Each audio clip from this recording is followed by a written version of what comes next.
দুঃখ এমন একটা ভাব যেটা আমরা চাই না চাই আমাদের জীবনে আসেই, আর আমাদের মনে কষ্ট দেয় আর আমাদের অস্থির করেই যায়।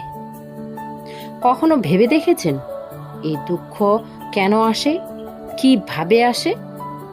যদি আপনি গভীরভাবে ভেবে দেখেন, পাবেন এই দুঃখের সম্পর্ক পরিস্থিতির অধিক মানসিকতার, আর মানসিকতার অধিক আশেপাশে মানুষের সাথে জড়িত।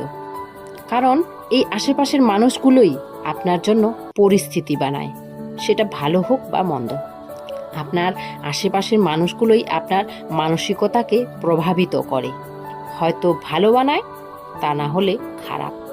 আমাদের মানসিকতাই আমাদের জীবনের অর্ধেকের বেশি দুঃখ নিয়ে আসে, কারণ আমরা তাদের উপর আশা রাখি যাদের উপর রাখা